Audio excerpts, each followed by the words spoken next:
Quando partimos no verdor dos anos da vida pela estrada florescente, as esperanças vão conosco à frente, distante ficam os desenganos. Rindo, cantando, céleres ufanos, marchamos descuidosamente. E eis que chega a velhice de repente, desfazendo ilusões, matando enganos. Aí é que enxergamos claramente como a existência é rápida e falaz. E vemos que sucede exatamente ao contrário dos tempos de rapaz. Os desenganos vão conosco à frente e as esperanças vão ficando atrás.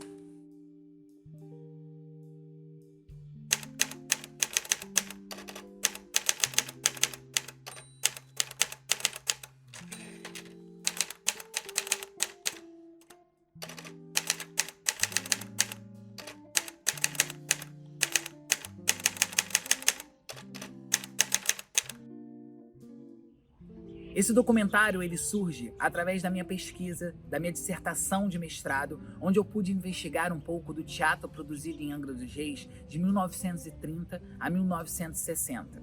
Essa dissertação resultou na publicação desse livro, Uma História Não Contada, o Teatro Amador em Angra dos Reis. Esse livro e essa pesquisa surgiram de uma pergunta que eu me fiz quando eu pisei pela primeira vez aqui no Centro Cultural Teófilo Massad. Quem é Teófilo Massad? Através dessa primeira pergunta e dessa primeira inquietação, eu pude fazer um mergulho através de jornais, periódicos e revistas, atrás de saber quem era esse homem que levava o nome do único equipamento de teatro da cidade de Angra dos Reis. Agora, eu compartilho com vocês um pouco dessa pesquisa e dessa investigação sobre quem foi Teófilo e como ele modificou e transformou o teatro na cidade em Angra dos Reis.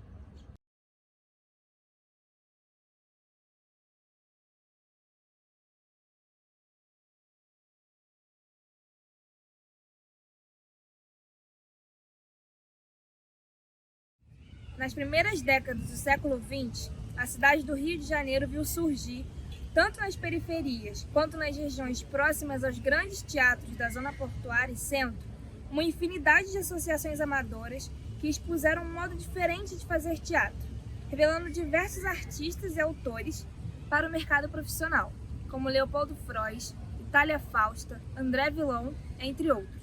O surgimento de companhias encabeçadas por nomes de destaque no cenário teatral promove um movimento cada vez mais estreito e fechado, não dando margem para os novatos e aventureiros apaixonados pelas artes que passaram a trilhar um percurso paralelo ao teatro profissional, juntando-se em grupos, associações e grêmios artísticos, construindo seus próprios equipamentos culturais, muitas vezes em garagens ou salão de edifícios, e formando grupos de teatro amador.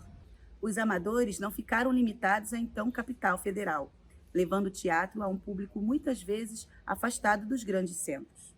A circulação de espetáculos profissionais e amadores pelo interior do Rio de Janeiro, após temporadas na capital, foi despertando nas cidades interioranas o interesse pelo fazer teatral.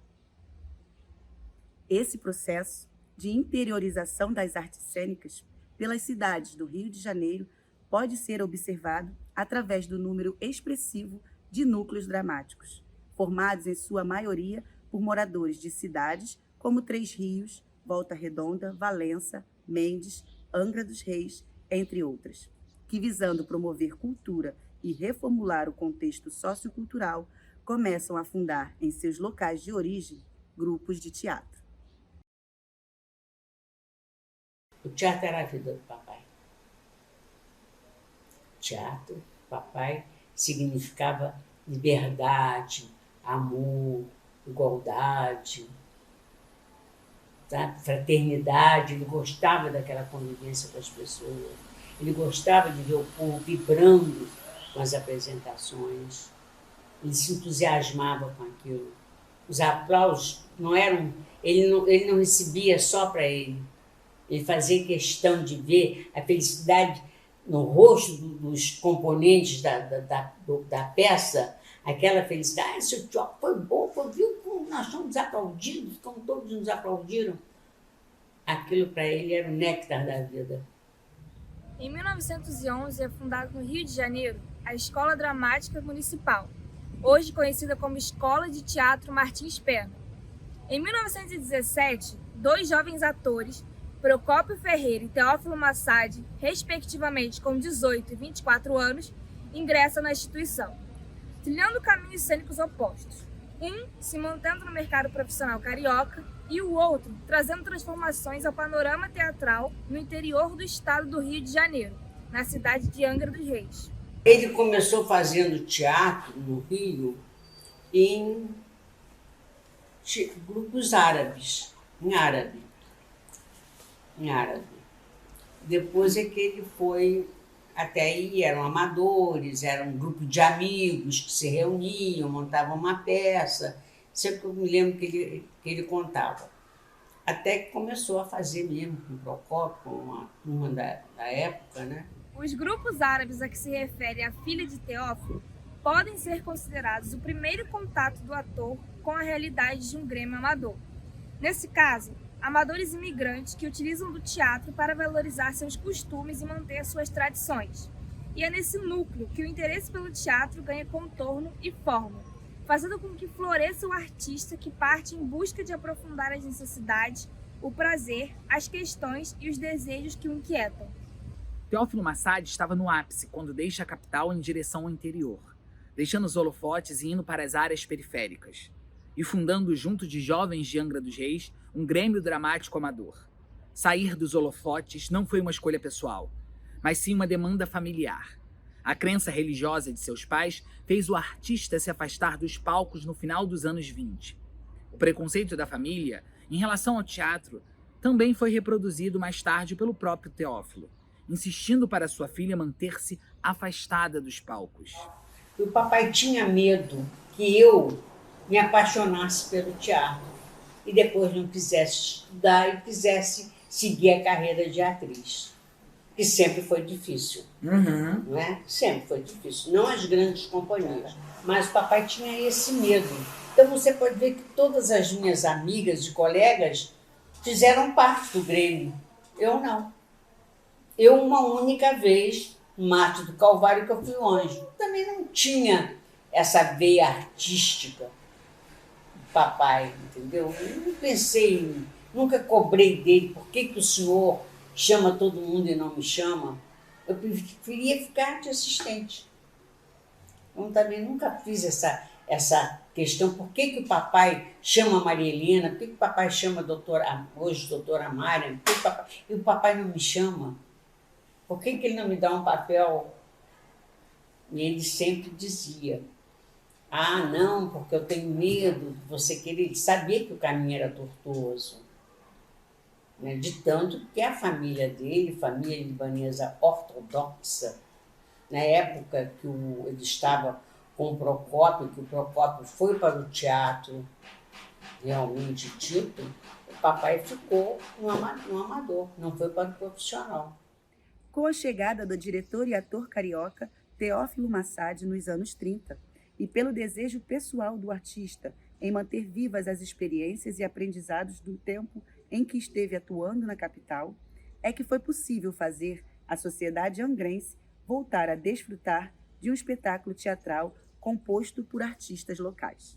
A primeira iniciativa do artista, a partir da estabilidade econômica, foi fomentar e promover ações culturais no município, que há pelo menos 2 anos vinha enfrentando um período improdutivo no campo das artes. De acordo com o jornal Gazeta de Angra, de 25 de maio de 1930, Angra dos Reis é presentemente uma cidade sem diversões. O próprio cinema entrou em decadência aqui, e a prova disso está em ter ele diminuído o número de funções, passando a haver espetáculos 3 vezes por semana. Em se tratando de teatro, nem é bom falar. Nota-se completo desânimo, ou melhor, inteira despreocupação. Há muito não surge por essas paragens uma companhia dos chamados mambembes. Nem mesmo existe mais um grupo de amadores da arte de Talma, com aquelas figuras tão conhecidas da plateia local e que tiveram a sua época de sucesso. Hoje, não há mais esse agradável passatempo que fora tanto da antiga Angra dos Reis. Em 1932, visando aproximar o interior da capital, Teófilo Massad assume a administração de uma casa de espetáculos conhecida como Circo Correia. fazendo do local o novo espaço da arte teatral e circense, possibilitando aos moradores e artistas locais o acesso ao melhor da produção nacional.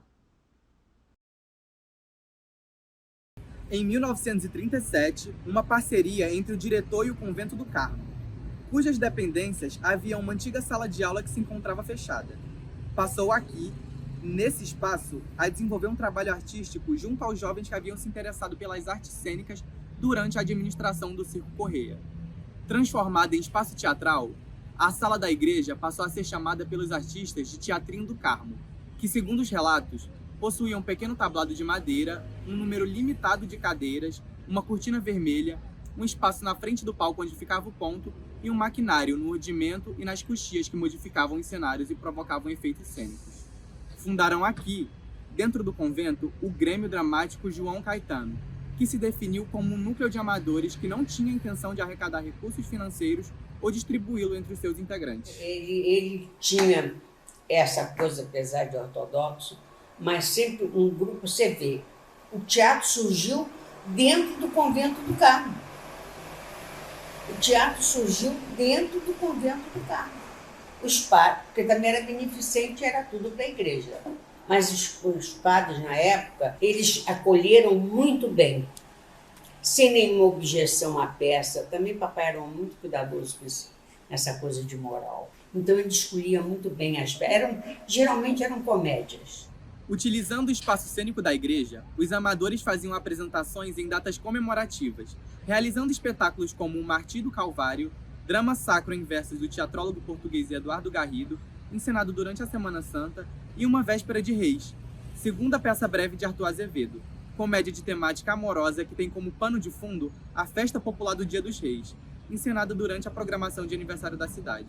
Teófilo Massad ocupava o cargo de diretor cênico do grupo.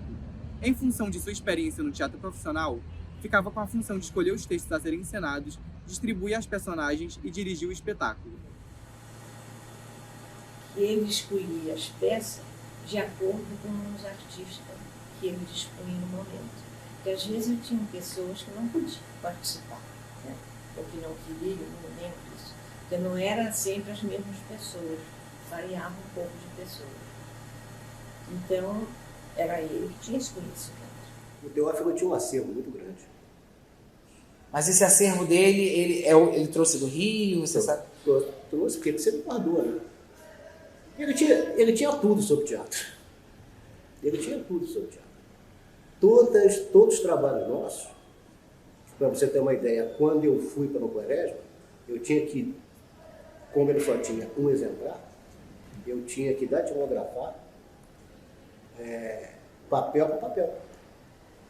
Para todos os atores? Para todos os atores. A fala de cada um. Você deixa, né? Que era a última fala do outro ator? E a próxima fala dele, e assim ia. Contava a história toda, um texto contando e falando, fulano vai pegar esse papel, que eu acho que se encaixa bem, fulano nesse, botando naquele. E aí depois ele começava os ensaios a corrigir. Não é assim, não entra assim, não faz assim, não fala assim. Falou muito baixo, falou muito alto. A expressão, ele chamava muito a expressão no olhar, no riso. Eu sei que ele chamava muita atenção. Eu me julgo até hoje, né, fazendo julgamento retrospectivo, que eu não era uma boa artista, que eu tinha essa dificuldade de me expressar no olhar, no rir, no chorar, e que eu via isso muito na Angélica. Eu olhava para a Angélica e sentia que ela era diferente. Eu não conseguia ser igual a Angélica, eu admirava então muito a Angélica, como artista que admiro até hoje. Ele que escolhia, ele só dava depois os papéis, todo mundo para decorar, isso aqui é seu, isso aqui é... Ele que escolhia, isso aí ele sempre gostou de... Ninguém escolhia nada, ele nunca chamou para a gente escolher. Só ele, vai ter a peça tal, quem quer participar? Aí dava o papel, lia, a gente fazia a leitura, isso a gente reunia e fazia a leitura da peça, né? Aí cada um decorava? Decorava, tudo decoradinho na cabeça. Muito E tinha ensaio antes da peça? Ah, tinha. Nós tínhamos ensaio. À noite era o ensaio. E era lá no carro. Toda noite ele marcava, a gente ensaiava no carro. E era muito puxado os ensaios? Eram muitos ensaios antes da apresentação? Não era muito, muito, não. Mas ele exigia que a peça esteja decorada. Bem que na época os textos já eram, para hoje, né, eram textos muito santos, muito puros. Mas, é claro que sempre existiam os textos mais arrojados, né? Mas eu acho que essa escolha influenciava muito, a igreja influenciava muito na escolha desses textos. Nunca ele falou, não lembro dele falar algum dia, olha, não pode, texto aqui, mas eu acredito que sim. O salão da igreja deixou de ser apenas um simples local de convivência religiosa, passando a ser enxergado como um lugar de experimentação artística, um lugar de construção da cidadania, espaço onde questões sociais estavam em pauta, fazendo o cidadão reenxergar e ressignificar tanto o ambiente onde estava inserido quanto suas questões. A utilização desta instituição paroquial influenciou diretamente não só os espectadores, que sabiam que estavam sendo observados pelos membros da igreja enquanto usufruíam de um momento de lazer, como o próprio repertório que era apresentado pelos artistas. Os amadores acabaram optando por textos que, de alguma forma, pudessem atrair todas as famílias que chegavam à igreja. Catarina Massad fez sua estreia no teatro vivendo o papel de um anjo no espetáculo O Martírio do Calvário. Ela revela que para a dramatização foi necessária a contratação de Teodoro de Abreu, o seu Abreu, cenógrafo carioca que, tendo trabalhado em diversas companhias e feito cenários de outras montagens da mesma obra na capital, viria a tornar-se o cenógrafo oficial do Grêmio. Agora, isso é que eu fico pensando, a gente hoje fala em tecnologia, não é? Aquela época, quando eles encenaram o Mártir do Calvário, o enforcamento do Judas, eles conseguiram pôr uma árvore no palco e realmente o papai, eles amarravam a corda e ele se soltava. Numa das vezes ele quase fica enforcado mesmo. Fecharam o pano depressa para tirá-lo. E a ressurreição de Cristo, lógico que vinha um cenógrafo do Rio, o seu Abreu, lembro o nome dele porque ele ficava hospedado na minha casa. E ele fazia tudo, aquelas pedras de onde Jesus ressurge, aquilo tudo puxado na guilhotina, do lado de dentro, o Jorge Daia, que era uma figura maravilhosa, a Lípio, que era o ponto, né? O Salles também, que era o contra-regra, eles ficavam ali, então quando fogos, um foguete, não sei, que estourava, que saía aquela nuvem, Jesus ia subindo, puxando na guilhotina. Um cenógrafo muito bom no Rio, né? Eles encomendavam, ele vinha aqui e fazia cenário, uma sala, um escritório, mudava, levantava e botava o cenário. Naquela época não era sala assim, era cenário que descia, tinha entrada pelos lados, né? Depois ele passou a fazer sala com porta. Ah, sim. Era o seu Abreu? Abreu. Então vocês encomendavam um cenógrafo vindo do Rio só para poder fazer as peças do Grêmio? Só para fazer cenário das nossas peças, como fez o Jardim da Feia, que era muito bonito, lindo. Sim, eu ficava pendurada lá em cima e na hora que ele vinha para falar, a vinda de Jesus, dar boas-vindas, também era na guilhotina. Eu descia, ficava na corda, na guilhotina. Isso em 1939, 1940. E o povo ficava emocionado. Ah, lógico. Eu tenho uma amiga, a Lulô, mãe da Ritinha, da Rita Salomão, que ela dizia que ela ficava ansiosa o ano inteiro esperando a Semana Santa para ir assistir o Marco Calvário. E como é que era o figurino do espetáculo? Cada um fazia a sua roupa. Cada um fazia a sua roupa. Eu, por exemplo, me vestia muito bem, porque em cada peça eu fazia no mínimo 2 ou 3 vestidos. Se era 3 atos, eu fazia 3 vestidos, conforme o ato. Se fosse continuação, eu tinha a mesma roupa, né? Olha, deixa eu contar esse passo da viuvinha. Eu entrei no primeiro, no segundo ato. No terceiro, eu saí muito elegante, com vestido chiquérrimo, que eu fiz 3 vestidos desse tipo. Eu fiz. Um para mim, branco, um azul claro para Santinha, e um lilás, 4, e um lilás para a mulher do Dr. Morcia. Depois a mulher do comandante do colégio quis e mandou um azul na tia, mais ou menos, que eu fiz para ela. Foram 4 vestidos só, nunca mais eu tentei fazer. Muito difícil. Mas quando eu saí de chapéu, de blusa, me apresentava assim. E quando eu saí, eu já vim simples, com essa roupinha que eu costumo usar sempre com a maior simplicidade, que você sabe, né? Aí eu abri a portinhola para entrar no teatro, né? Assim. Olha, foi um aplauso tão grande que eu chorei de emoção. Mas foi muita palma. Isso depois da apresentação? Depois, quando eu saí no segundo ato, acabou o segundo ato, eu me troquei e saí. Mas, em vez de eu ir lá para fora, eu entrei para o teatro para ver o terceiro ato, como seria, né?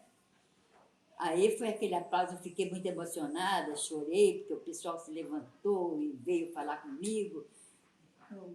Eu fiquei muito emocionada, né? Quer dizer, prova de que eu fiz o papel muito bem, né, da viuvinha. A viúva elegante, sirigaita, como ela só. Em 1940, o espaço já não comportava, tanto estruturalmente, pela quantidade de integrantes no núcleo, quanto conceitualmente, pois começavam a sofrer com a censura por parte da Igreja, que passou a fazer exigências em relação ao conteúdo e à presença de moças no elenco. Assim, os mais de 30 integrantes do Grêmio Dramático João Caetano saem do espaço religioso e reúnem-se a outros moradores que queriam fazer teatro, passando a ocupar o prédio do Teatro Angrense, fundando o Cine Teatro Odeon, que a partir de 27 de abril de 1941 passa a chamar-se Grêmio Dramático e Beneficente Quaresma Júnior.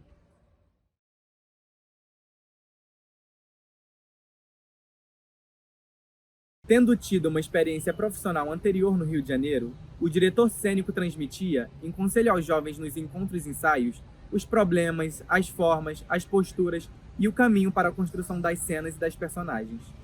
A formação era informal e, nesse sentido, amadora.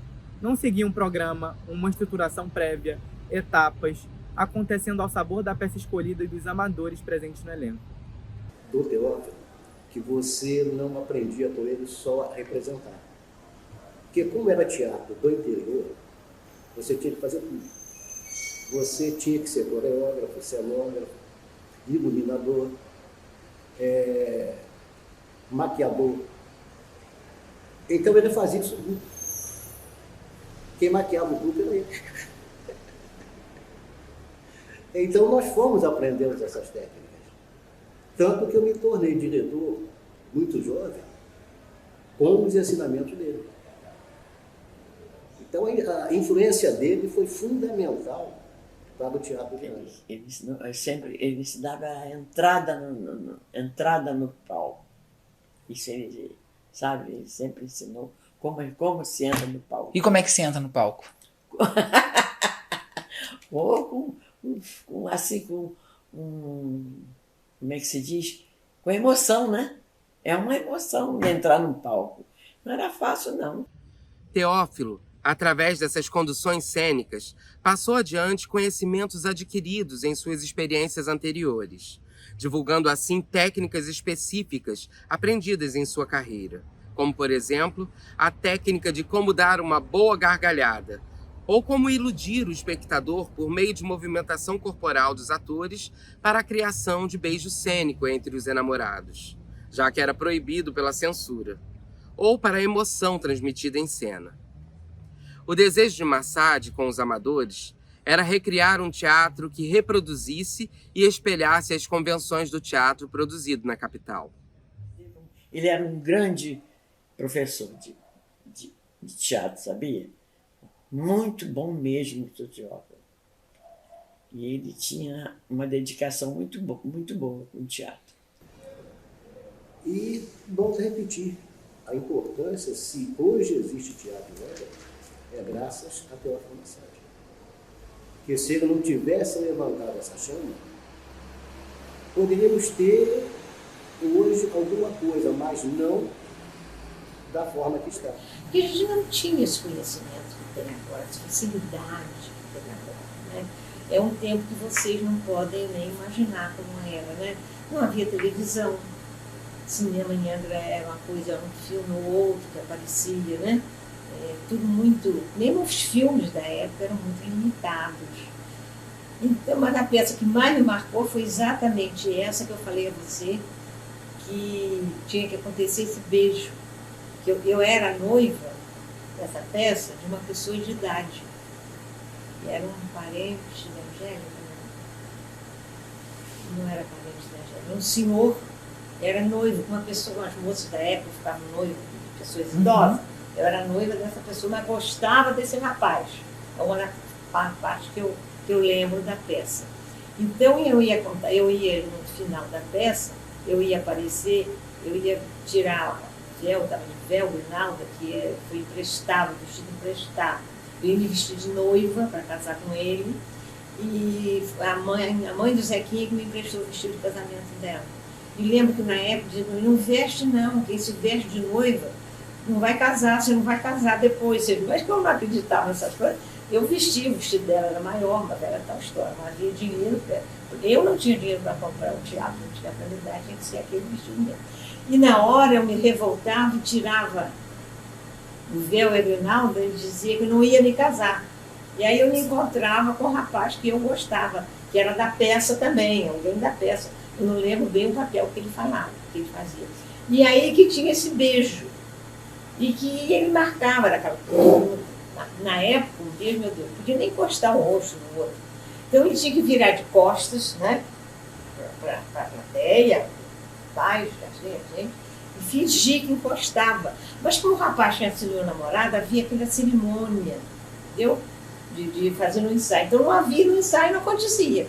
Mas no dia tinha que acontecer. Se eu te dizia, olha, no dia vocês têm que fingir isso melhor, tá? Não tem jeito e tal. Quando chegou no dia, todo mundo naquela expectativa. Todo mundo da peça, todo mundo. E o contra-rega era um rapaz que puxava um fio e a cortina corria. Que até isso era feito à mão, você vê como é que era. A cortina corria. Ele ficou esperando, rindo para ver o plano e esqueceu de puxar a cortina. E aí o negócio não acabava, né? E nervosa. Eu nervosa, o rapaz também nervoso também. Aí todo mundo veio, deixou de ser um beijo disfarçado, porque não houve o beijo. Todo mundo viu que aquilo era um fingimento mesmo, muito distante. E até que seu Teófilo alertou o rapaz e ele puxou a cortina e fechou a cortina do palco. Eu estava quase chorando.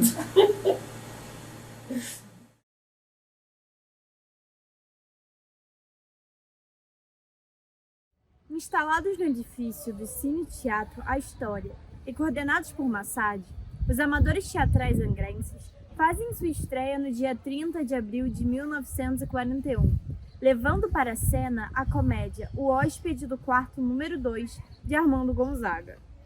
Em uma nova fase, a Associação Dramática, que sendo administrada pelos antigos integrantes do Grêmio Dramático João Caetano, recebeu novos associados. Decidiu que era importante também a mudança do nome da entidade, que passou então a chamar-se Grêmio Dramático e Beneficente Quaresma Júnior, em homenagem ao antigo jornalista, ator e dramaturgo José Quaresma de Moura Júnior, nascido em Angra dos Reis, mas radicado em Niterói, desde a adolescência. A saída da igreja permitiu um salto qualitativo na trajetória do Grêmio, que na história do coletivo serviu como alavanca para um novo percurso e uma libertação artística. Foi muito divertida, porque o Teófilo é que fez o Hóspede do Quarto número 2, né? Muito divertido. A gente estava conversando como é que ia fazer para tirá-lo daquela pensão, porque ele era um penetra, né? Ele chegava, tirava a comida na mesa, ele era divertido. Aproveita isso, tudo tinha. E uma vez que ele chegou, nós estávamos conversando, paramos de falar. Ele olhou para um, olhou para o outro. Vamos mudar de assunto? Todo mundo calado. E ele chegou assim, vamos mudar de assunto?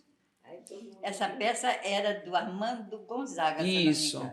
E você fez quem na peça? Qual personagem? Eu fiz a mocinha, olha aí. A mocinha que estava esperando para poder se casar com... Isso. que era o Zé Carlos que fazia o galã. E aí depois o maluco, o hóspede chegava, ele fazia toda umas travessuras. Fazia travessura de todo tamanho. Entrava em quarto errado e fazia coisas que não devia, e todo mundo ficava maluco com ele, queria botá-lo para fora da casa, e era o hóspede do quarto número 2. Quando nós saímos, daí eu saí na igreja e passamos no teatro, eu estranhei muito.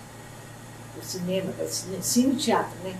Era aquele palco grande, a gente estava acostumado num palco pequenininho, uma plateia próxima de você, muito junta, e de repente você se vê num palco grande assim, e a plateia tão distante, tão longe, tão grande. Aquilo me assustou um pouco e foi exatamente, coincidiu com essa peça que houve esse problema comigo e o beijo. Maria Helena relembra que em uma das montagens do grupo, na qual ela interpretava uma mocinha, ela se apropriou das situações que a circundavam, que suas amigas viviam, para dar vida à personagem que se assemelhava às características físicas da atriz.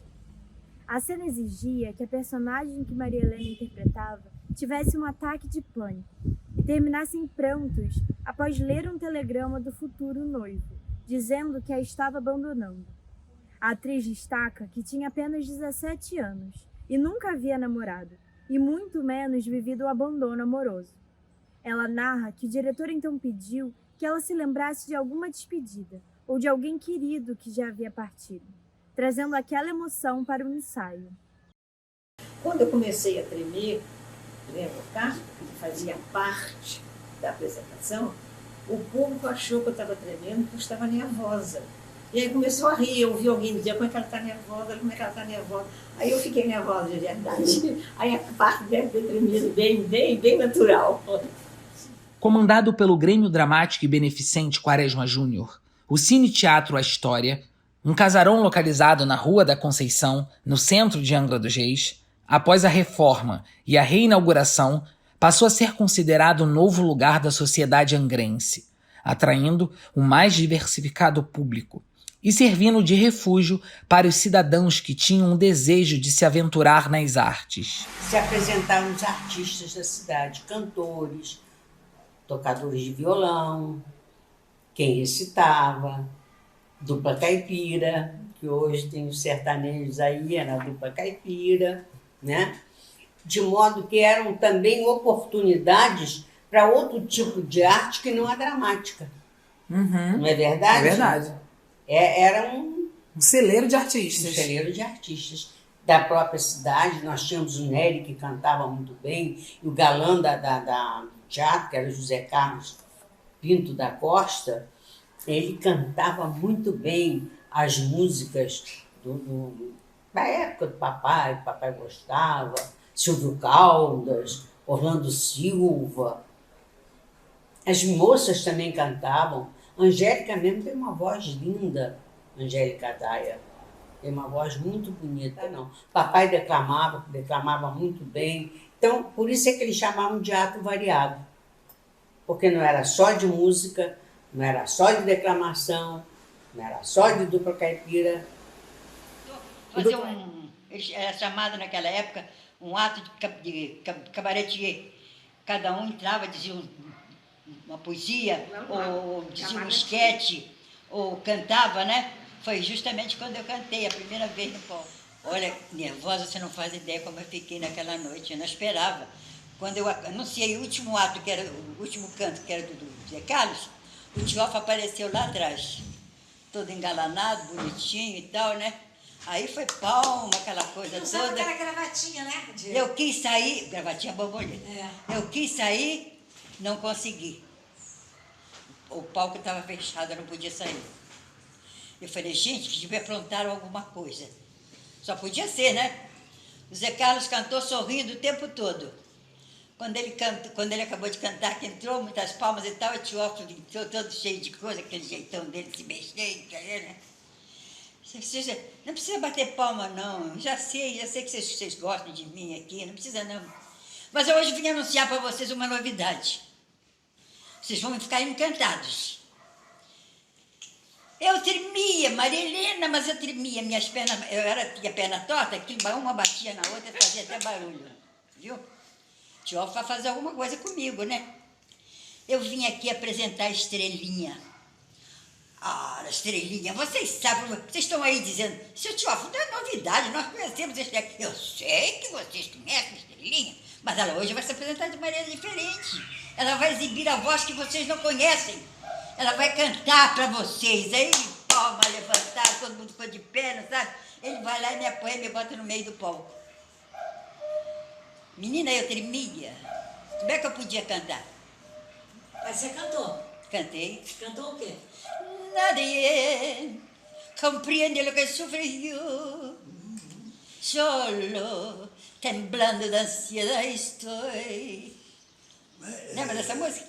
Aí vem a introdução. Tarara, tarara, tarara, tarara. Eu dei 2 passinhos, cheguei mais perto da volta. Mujer, si puedes tu curiosa hablar, pregúntale-se algo nariz, te adoraria adorar. Olha, menina, foi um sucesso grande. Você me desculpe eu estar falando disso, mas foi. Foi que eu tive que repetir. A saída de Teófilo Massad da cidade fez com que o Grêmio encerrasse suas atividades. O Cine Teatro A História, seguindo o mesmo destino dos outros prédios teatrais do município, fechou as cortinas para o mundo das artes, voltando a reabrir suas portas em diversas ocasiões, sempre para outros fins. O lugar que foi celeiro das artes e recebeu diversos atores consagrados se transformou em um estabelecimento comercial que hoje vende utensílios para cozinhas. A retomada das artes cênicas na cidade só foi possível 4 anos mais tarde, em 1949, após o encerramento da temporada de Teófilo Massad em sua cidade natal, o Rio de Janeiro.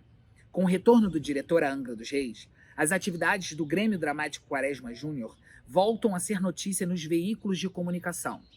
O jornal O Angrense traz uma matéria com o título Grêmio Dramático, anunciando que um grupo de antigos sócios do Grêmio Dramático Quaresma Júnior fizeram reviver aquela agremiação. De acordo com o levantamento dos espetáculos montados pelo Grêmio a partir de 1949, é possível perceber que após o período de recesso, os amadores angrenses voltaram com muito vigor e determinação, realizando apenas no ano de 1950 5 espetáculos inéditos. Após 3 sessões lotadas da comédia A Vida Brigou Comigo, os artistas do Grêmio viram surgir uma nova parceria que lhes permitiria alçar um novo voo para fora dos muros da igreja. Os novos proprietários do Cinema Araribóia, fundado em dezembro de 1944, localizado na principal rua do centro de Angra dos Reis, decidiram, em 1950, transformar e ampliar seu auditório, para que este pudesse receber espetáculos teatrais em seu palco. O empenho dos artistas do Quaresma Júnior na utilização do novo espaço teatral da cidade e o contato de Massad com os artistas do Rio de Janeiro fez com que o Cine Teatro Araribóia começasse a receber companhias e artistas de teatro da capital, afastados do município desde o fechamento do Cine Teatro A História. Acompanhando esse novo percurso artístico, que era o de se apresentar fora do município, os integrantes decidem, em assembleia realizada no dia 28 de fevereiro de 1950, eleger uma diretoria para o Grêmio. O estatuto foi aprovado pelos integrantes e registrado no cartório do 2º ofício do município, no dia 17 de abril de 1950. Artigo 1º. O Grêmio Dramático e Beneficente Quaresma Júnior, fundado na cidade de Angra dos Reis, estado do Rio de Janeiro, no dia 27 de abril de 1941, tem por objetivo desenvolver vocações e promover o aperfeiçoamento de seus filiados nas artes dramáticas. A partir do reconhecimento por parte da população, e graças ao fato de que 2 de seus ex-artistas, Jorge Dayer e Aureliano Pires da Fonseca, atuavam agora como vereadores, o presidente do grupo, o senhor Catulino Gomes Neto, reiterando a importância da entidade, apresentou um ofício ao prefeito Lincoln Salazar, solicitando apoio para que a entidade passasse a ser subvencionada a partir de 1951, ano em que o grupo completaria 10 anos de existência. O prefeito encaminhou a solicitação à Câmara de Vereadores, reforçando o apoio e a solicitação de recebimento da subvenção pública ao Grêmio para o ano subsequente. O pedido reforçava as inúmeras contribuições às artes cênicas, além do trabalho desenvolvido, que visava tanto o acesso da população às artes, quanto o trabalho beneficente junto às instituições de caridade, sendo a única entidade voltada para as artes dramáticas na região. Nota-se, assim, o empenho dos amadores em desfrutar e corresponder ao apoio recebido. Os registros encontrados na imprensa demonstram que, em apenas 3 anos, de 1951 a 1953, foram levados à cena 10 espetáculos teatrais, além de ser realizado algumas vezes o grande festival artístico do Grêmio Dramático Quaresma Júnior. Na época do Grêmio, era a parte artística, era o conhecimento que se tinha em Angra, não tinha outra coisa. Né? Então, não tinha novela. Eu acho que ficou marcado mesmo como uma coisa que enriqueceu o trabalho na cidade. E o nosso trabalho, a nossa satisfação de participar, de conhecer o teatro. Porque para nós o teatro do Grêmio era um teatro como outro qualquer no Rio, coisa, entendeu? A gente não sabia, na época, eu, por exemplo, e poucas pessoas aqui sabiam fazer a diferença de um teatro sem ser aquele. Então, eu acho que valorizou, abriu muitos horizontes para a gente e marcou na cidade. Ao longo de quase 2 décadas, entre idas e vindas, começos e recomeços, os ensinamentos do diretor cênico formaram mais de 50 artistas na cidade. A trajetória artística de muitos desses jovens se encerrou juntamente com o fechar da cortina, após sua primeira experiência teatral. Para outros, o contato com as artes cênicas no núcleo de amadores do Quaresma Júnior serviu como alavanca para outros palcos.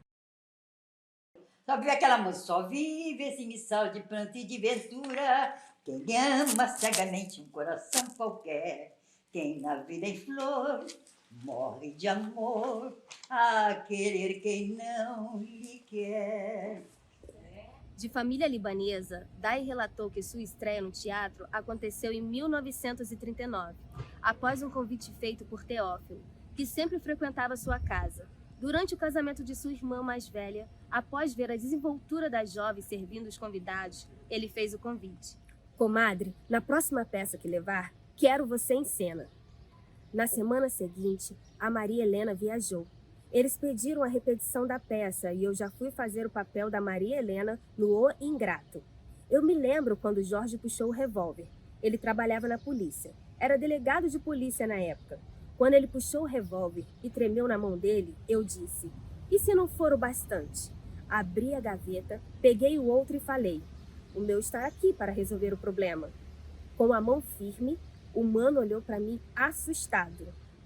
Angélica Dair, 31 de outubro de 2016.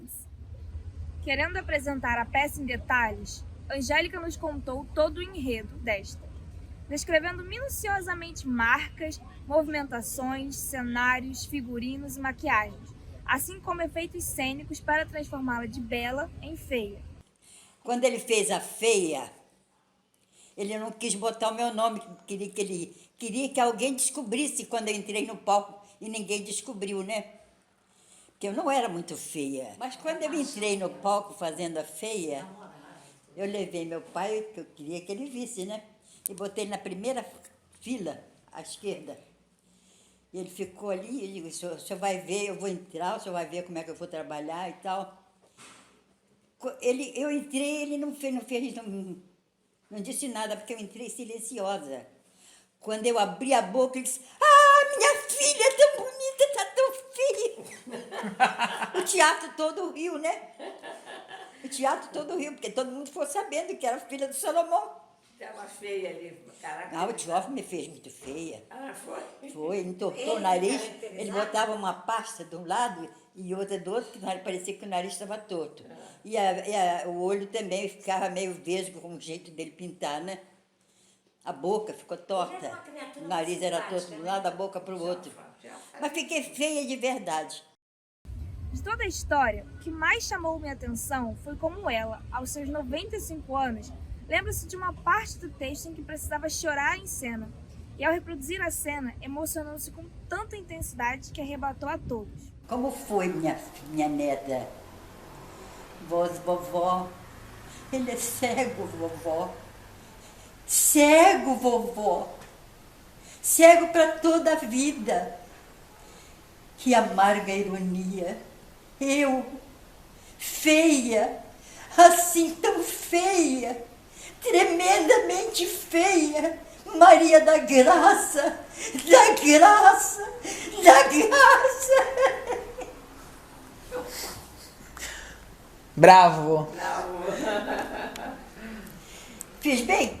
O segundo grande momento na sua carreira foi destacado pela atriz como o dia em que foi convidada para substituir a atriz Marquise Branca durante a passagem da companhia Marquise Branca em Angra dos Reis. Foi um teatro, o camarada se chamava Zapparoli, era italiano. E ela tinha o nome de Marquise Branca, a atriz principal, né? E ela teve um resfriado muito forte, não pôde trabalhar, e ele recorreu ao Tioff, arranja uma pessoa aí que possa substituir.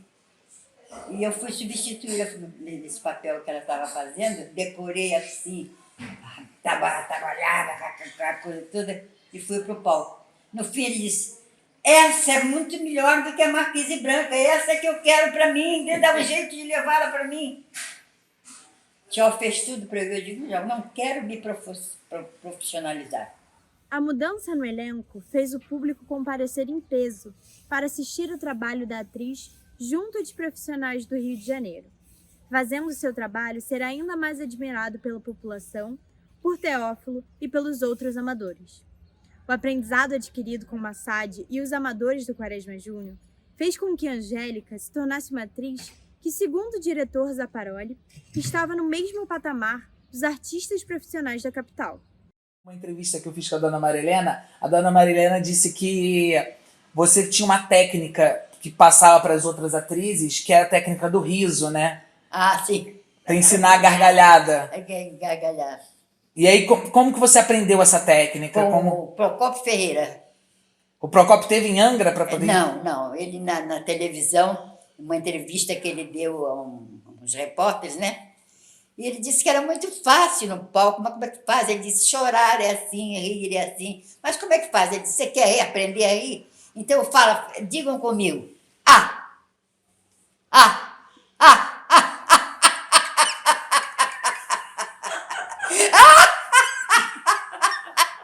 bom. Tá vendo? Tá vendo? Angélica Dyer não quis tornar-se atriz profissional por respeito e medo do que sua família iria achar, já que a profissão não era bem vista pela sociedade. Quando o Zé Carlos sofreu a decepção de perder a esposa, né? Ela acompanhou um cara aí. Você sabe disso, sabe? Sei, eu sei. Ele não. Qual esposa? Nós fomos fazer uma peça de teatro, era o papel mais amante que nós íamos fazer. Eu fui, era um papel grande, já me aborreceu do tamanho do papel que era. Mas cheguei lá, fiz a leitura, ele sentado do meu lado, com a mão atrás da minha cadeira, dizendo assim, Angélica, você sempre leu muito bem, mas hoje você está lendo melhor ainda. Você está com uma pronúncia maravilhosa, você fala bem. Eu falei, fica quieto, você acaba esquecendo. Bem, quando saímos dali, ele fez questão de vir comigo, lá do carro, nós fizemos a leitura lá. Ele veio conosco. Não, no carro não, foi ali atrás. Ele veio conosco. Quando chegou ali em frente à prefeitura, para cá um pouco, né, no cruzamento, Eu falei, bem, minha gente, boa noite. Ele disse, eu vou te levar em casa. Eu falei, não, muito obrigada, saí correndo. No dia seguinte, eu fui falar com o Teófilo. Eu não fui ao ensaio. Nós fizemos a leitura da peça, depois era a distribuição dos lugares, né? Eu não fui. O Teófilo ficou zangado. A Angélica sempre fazendo as delas, sempre atrasada, sempre sei o quê. Aí, na manhã seguinte do terceiro dia, eu fui. Ele tinha a loja ali na esquina, onde é hoje a oficina da Casa do Parafuso. Eu sentei, puxei o banquinho, que ele tinha um banquinho que botava o pé, puxei o banquinho, me sentei e comecei a conversar com ele. E terminei dizendo, seu Teófilo, eu não quero, eu não posso, não devo fazer o que vocês querem, porque eu tenho uma família. Pelo povo, não. Esse pode ir tudo para o inferno, que eu não quero saber. Mas eu tenho uma família que eu tenho que respeitar a minha família. E, além de tudo, eu sou filha de Maria. Eu tenho religião. Eu não posso errar. Ele é um homem desquitado, naquela época era desquite, né? E eu não vou acompanhar um homem desquitado, por mais que eu goste dele, pela paixão que eu tenho por ele, eu não vou. Ele me pegou por aqui, me beijou a testa e disse, vá e que Deus te abençoe. Eu aí não fui mais para o teatro.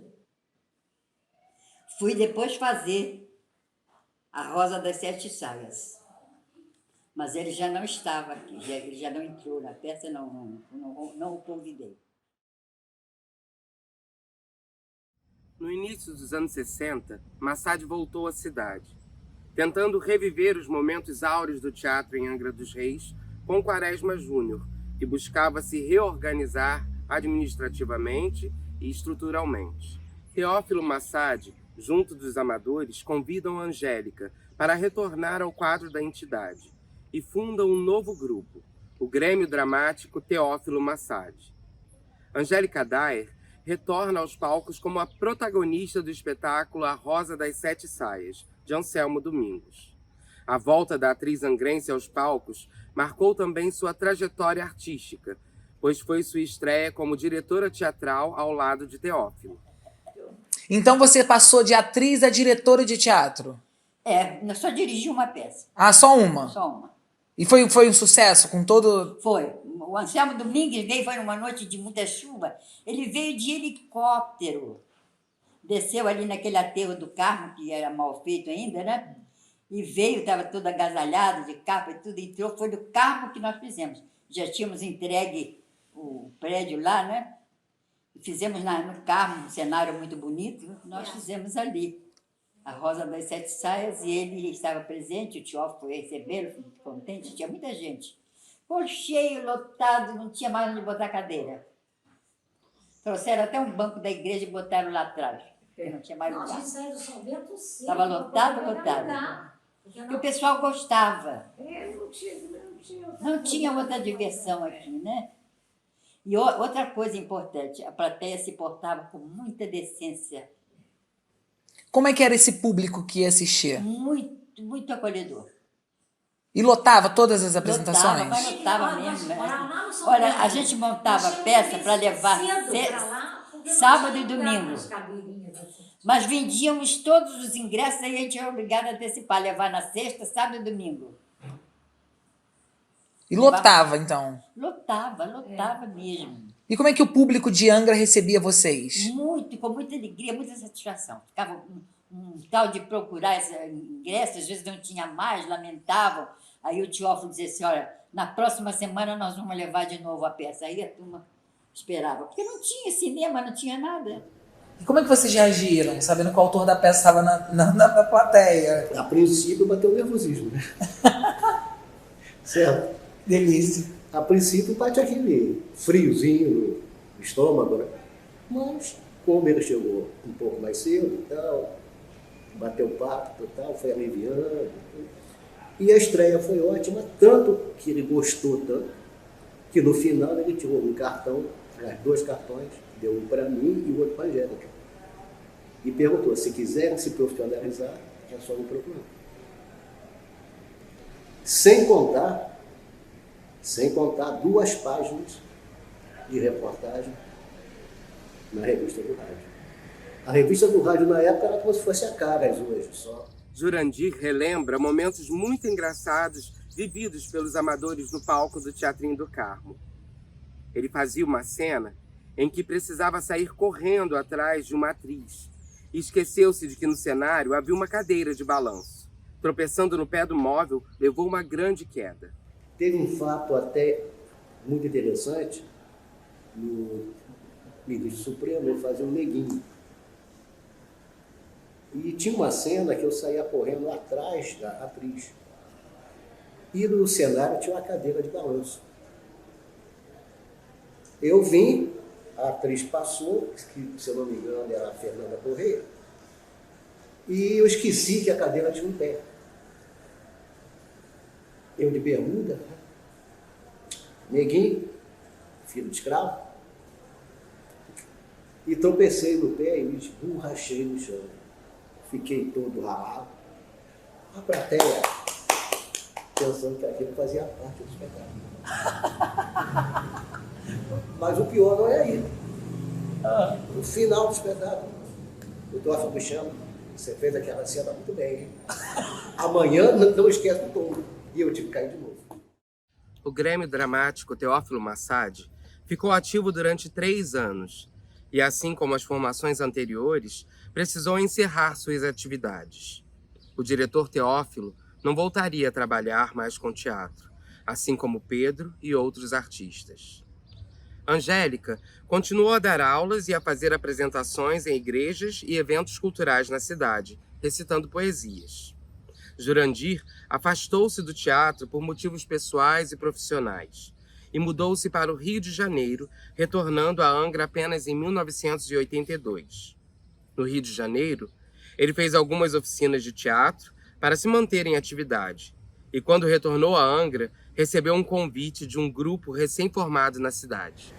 E quando eu retornei para Angra, já tinha o Cutucurim, quer dizer, não era um grupo formado, era um ator do Rio Lucena que resolveram se reunir, mas faltava o diretor. Aí me descobriram, veio e tal, eu fiquei naquela, estou 4 anos afastado, tal, mas precisa de o diretor. Então nós temos que montar um grupo primeiro. Aí fizemos estatuto lá, registramos tudo direitinho. E Angélica, eu convidei a Angélica, e ela participou do nosso primeiro trabalho, que foi até aqui na Casa de Cultura. Tá? Jurandir e os artistas do Cutucurim passam, a partir de 1987, a fomentar a cena teatral de Angra dos Reis, realizando espetáculos, promovendo oficinas, fundando e organizando as 10 primeiras edições do Encontro Nacional Teatro de Rua de Angra dos Reis, além de levantarem um movimento Teatro Já no Galpão da Ovar, ação que reivindicou a construção de um edifício teatral na cidade. Foi graças ao empenho desses artistas que, em 2000, foi inaugurado o Centro Cultural Teófilo Massad, uma justa homenagem à matriz do teatro angrense. É imprescindível contar essa história, visto que ainda são ínfimos os estudos em torno do tema teatro amador, principalmente longe dos grandes centros. Vale ressaltar que o estado do Rio de Janeiro possui 92 municípios, e são poucas as pesquisas sobre grupos e artistas do interior que tanto contribuíram, não só para a história do teatro brasileiro, mas também para o processo de transformação social, possibilitando aos moradores desses locais enxergarem o teatro como uma ferramenta capaz de transformar suas cidades, os artistas e eles próprios. Uma história não contada, o teatro amador em Angra dos Reis, é um estudo que ajuda a fortalecer a história de um teatro muitas vezes esquecido, longe dos grandes centros. É necessário a gente continuar pesquisando e que venham outros artistas fomentar essa pesquisa sobre a história do teatro em Angra dos Reis. Olha, quando eu fiz... Deixa eu ver qual foi a peça que ela dá um beijo. O Zé Carlos disse assim, olha, eu nunca fiz isso não, mas hoje eu vou te beijar. O Alípio, com ciúme bravo, né? Ele era o cortina. Esqueceu de fechar a cortina. Quando eu saí de perto do Zé Carlos, Eu estava toda molhada, calcinha, sutiã, tudo encharcado de tanto suar. Eu queria que ele beijasse, ele não beijou, o desgraçado. Ah, não beijou afinal? Não. Aquilo era fingido, botava o dedo aqui e beijava no dedo. Sabia? Pena. Beijo de teatro, ele segurava assim o rosto e beijava no dedo. Não tinha aquele chupa-chupa que tem hoje, não, que isso? Naquele tempo a coisa era de respeito, eram pessoas de família, o que há? Mas você ia gostar que o Zé Carlos te beijasse. Mas é claro que eu ia gostar. Também não sei se eu ia gostar, não. Ah, ia. Eu gostava dele, isso é verdade. Eu gostava dele e isso todo mundo sabe disso. Não foi segredo, né? Mas o difícil é você gostar de quem não gosta de você.